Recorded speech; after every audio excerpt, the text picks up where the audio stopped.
Someone wake me up. My name is Stanley. I have a boss. I have an office. I am real.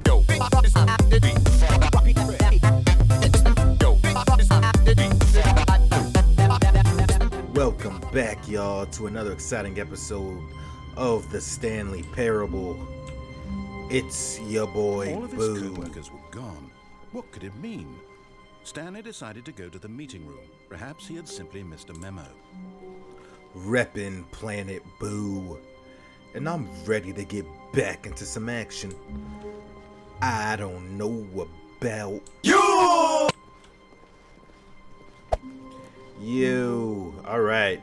Looking for a fresh new ending that we haven't seen yet with the Stanley Parable. Good narrating, good story writing, all around amazing game, hands down.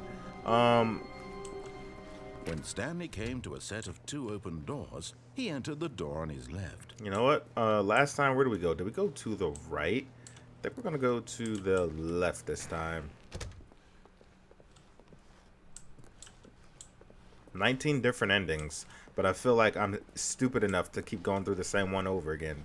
Yet there was not a single person here either.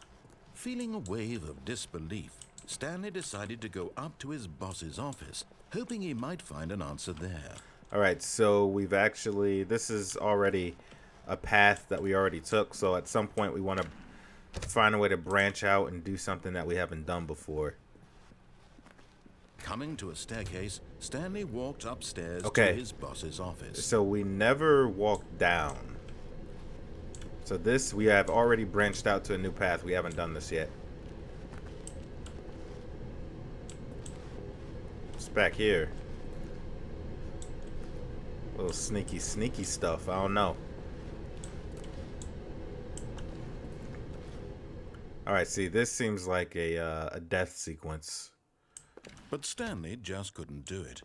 He considered the possibility of facing his boss, admitting he had left his post during work hours. He might be fired for that.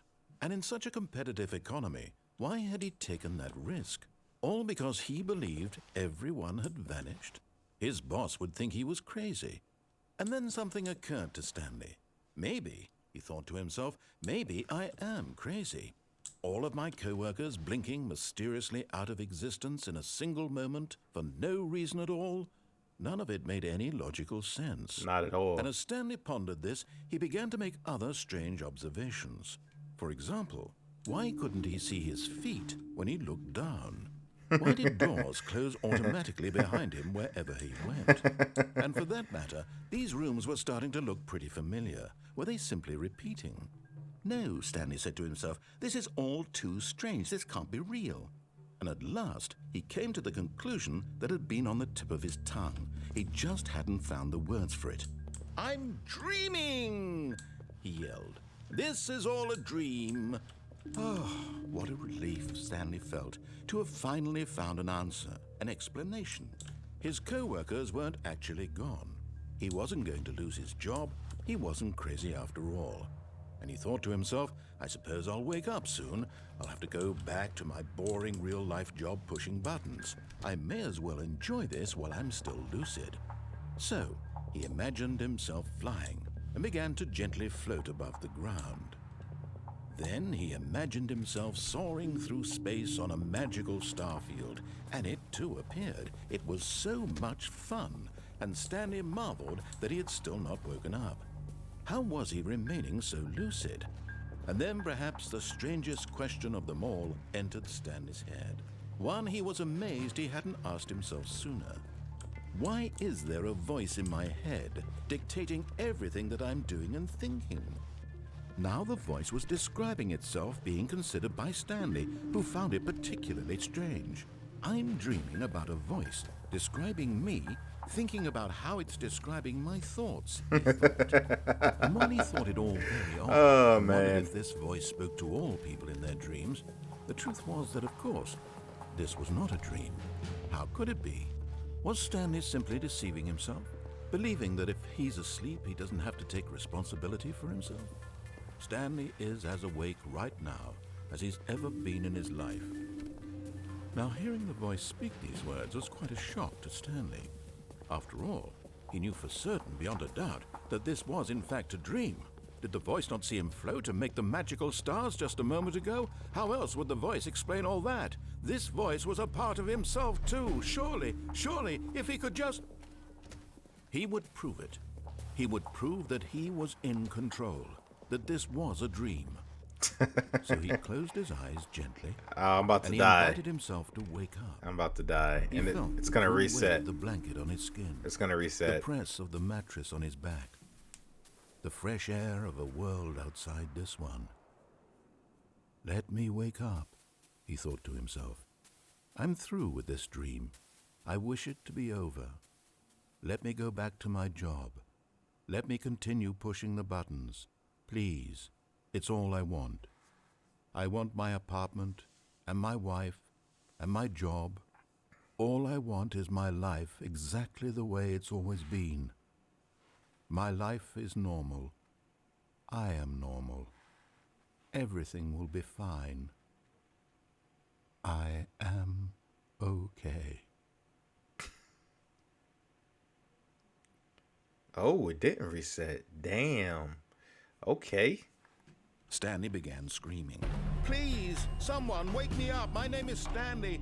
I have a boss. I have an office. I am real. Please, just someone tell me I am real. I must be real. I must be. Can anyone hear my voice? Who am I? Who am I? And everything went black. Damn.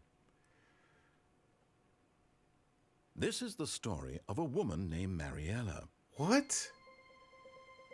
Mariella woke up on a day like any other. She arose, got dressed, gathered her belongings, and walked to her place of work. But on this particular day, her walk was interrupted by the body of a man who had stumbled through town talking and screaming to himself, and then collapsed dead on the sidewalk.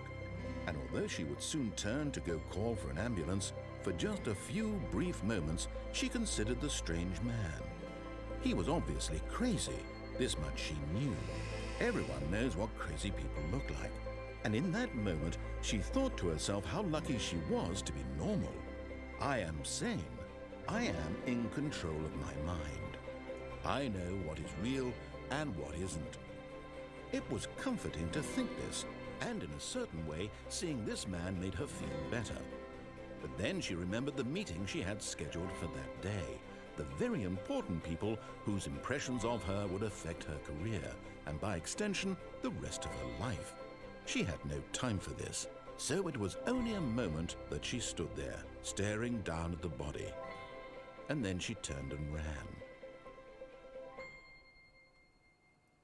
Bro, this is some real deep stuff though, when you actually think about it. Yo, Stanley was plastered, yo. She said, I don't want nothing to do with this. Let me just make sure this is in fact an ending.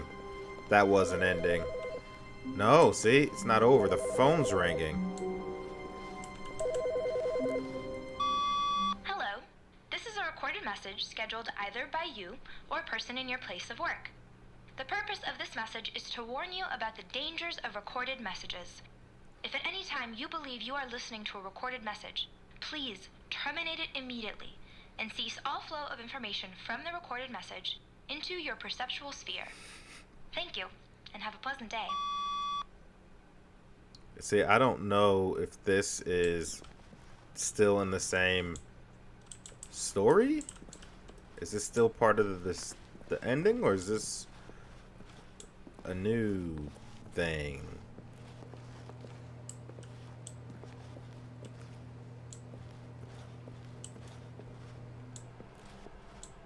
See, there's no narrator this time. Alright, so that, When Stanley came to a set of two open doors, the he whole entered thing the with the door on recorded his messages left. and the phone calls seem to be things that happen randomly, so it doesn't necessarily equate to a certain ending. So with that being said, that wraps up the Mariella ending. So I really like that one. That one was good. That one was funny. Hey, old girl had a meeting to go to. She said, I ain't got no time for this, and I'm happy that I'm me.